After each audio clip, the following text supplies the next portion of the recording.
everybody. This is Rabbi Dovid Zirkind from the Riverdale Jewish Center with another installment of our 8 at 8 celebrating Hanukkah during a pandemic in creative ways, trying to get to know each other and learn about our membership, even while for many of us, Hanukkah is being celebrated at home. Today, it is my special privilege in advance of the fifth night of Hanukkah to welcome Harris Cutler to the show. Harris, nice to see you and thank you for joining me. Rabbi, I'm honored and it's nice to see you always.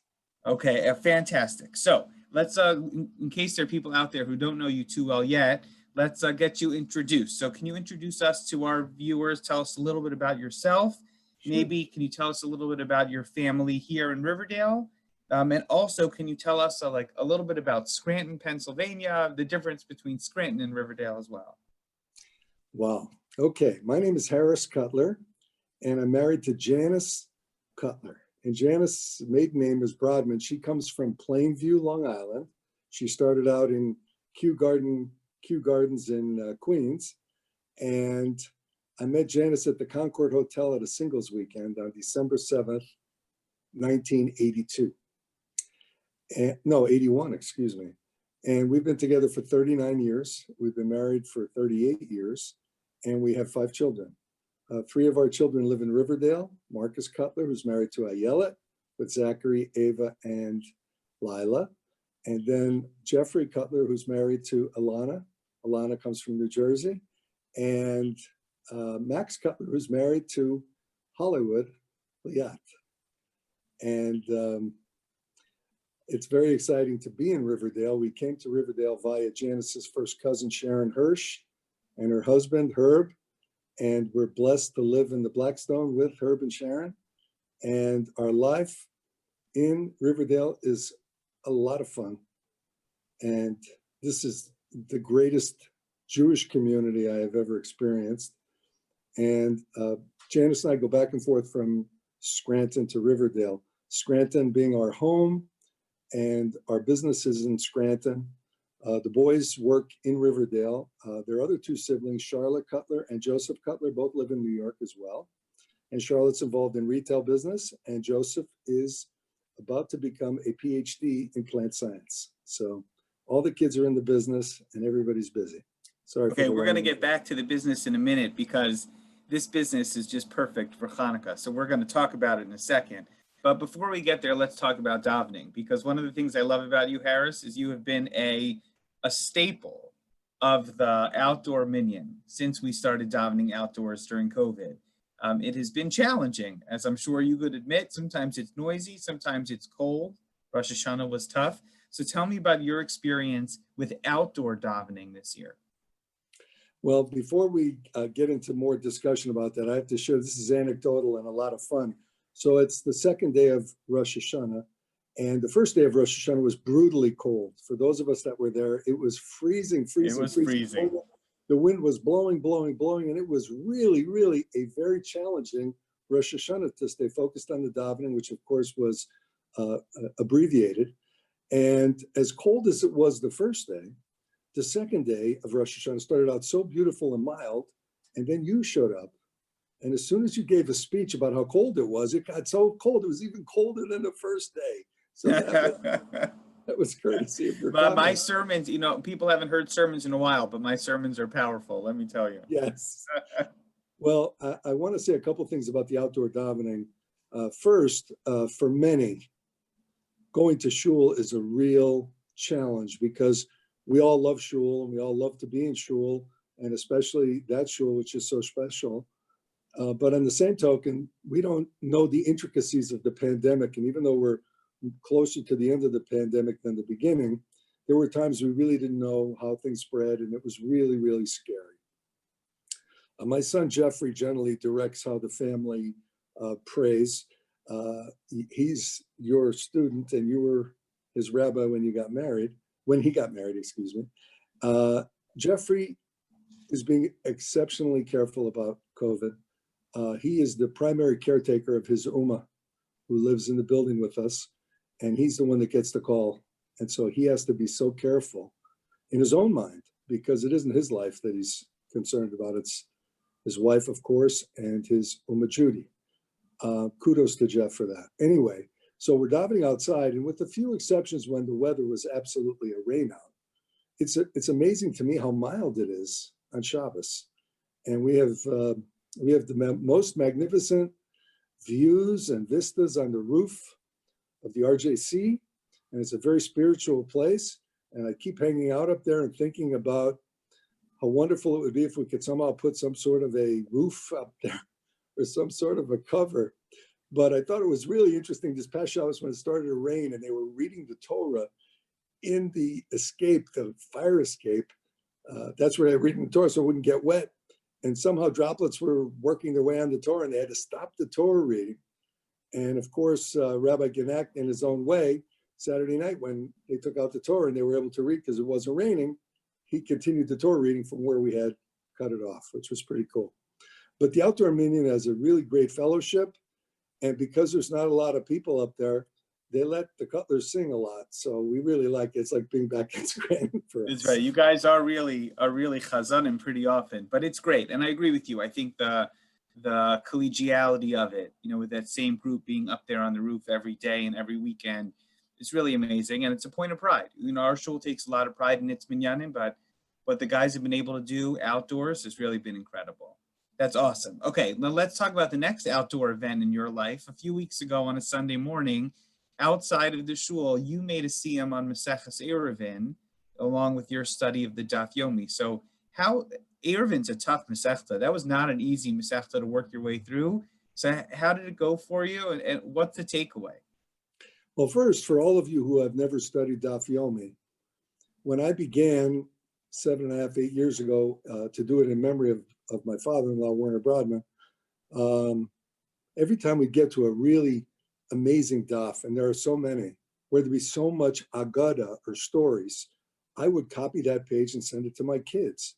And it got to a point where I was thinking about it. I said, well, I'm doing all the hard work and they're getting all the easy stuff. Yeah. And I kind of was hesitating sharing it. But the Gemara has so much to offer. And every time we have a scene, when we finish, at the end, we say a special prayer.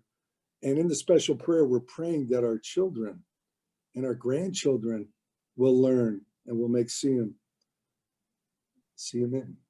And I had the privilege for Eruvin to have a siyum with my son, Jeff, which was really, really emotional for me and very special for me. I know my father learned Gemara with his father, my Zeta, and I never really had a chance to learn Gemara with my father. He passed away when I was 26.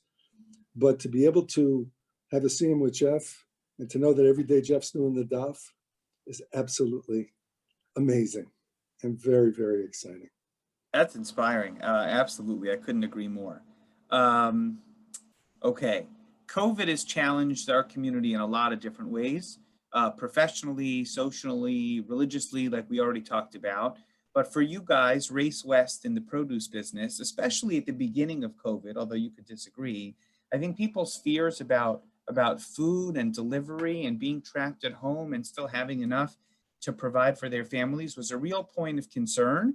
And I think it was a wake-up call for us about how fortunate we are to have the things that we do, the technology, the services, and just the availability of resources. So you guys at Race West were a huge resource, especially during a very challenging couple of months. So what was that like, being in your seat, so to speak, and the decisions you made and deliveries of produce? I know especially here in Riverdale, some of those boxes made it to my door and from my door to my neighbors because of how much there was. But tell me about the experience and maybe what you learned from going through this professionally. Well, I have to say, I always learned a very important lesson from my wife, Janice, kop hof, which means hold your head high. You always have to do things that are the right things to do. Last week's Parsha talked about Yisa es Roshcha, lift up your head, and I have to do it in a proper way, because if you don't do it in a proper way, you can get it chopped off, like what happened to the baker in last week's Parsha. But Janice always says, it is never about the why. It's more about the now, what are we going to do about it? So when we saw the challenge of COVID, the first thing we did is we mobilized within our own business all our resources. We reached out to everybody we work with to find out what we could do to help them and what they needed to do. And there were two things happening at the same time during the early times of COVID. First, because all the restaurants were shut down and all the supermarkets didn't know how to wear masks or how to put up plastic shields or how to do anything. So food stopped. It almost stopped completely. And so farmers were without a place to go with food, and many people were without food. One person in particular, my wife Janice's best friend Sherry Starr, called and said, "I have no food here. I have no food here." At the same time, a very good friend of mine from New Jersey, who is a wholesaler that services the best restaurants in New York and in New Jersey, had no business. So he and I started to talk, and I said, how much produce do we have to put on a truck to justify a delivery? And he basically said we have to have a pallet of produce to deliver. And that started what became 900 pallets of produce that we delivered all over Riverdale, allotted to New Rochelle, allotted to some of the most brutal COVID neighborhoods in Brooklyn and in all over the place. And the only thing that was moving at that time were ambulances and our trucks delivering all this produce around.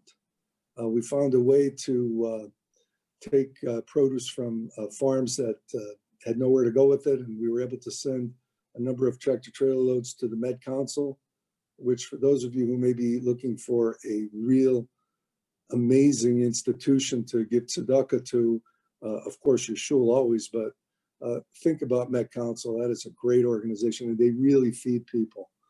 Well, anyway, we got involved in a lot of food distribution, and we did a lot. We only stopped when we felt that everybody had figured out how to get food, either online or going into the supermarkets with masks on. And we are meeting tomorrow in New Jersey with my wholesale guy to see if it's time to start that thing up again. And we'll see.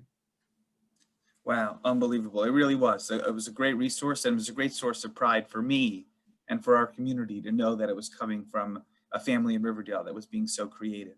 Now, if I have one beef with your family, if I can use that expression, your son Max, who I respect very, very much, did a video where he suggested, and I know he's biased, but he suggested replacing hot dogs in a hot dog bun with a roasted sweet potato.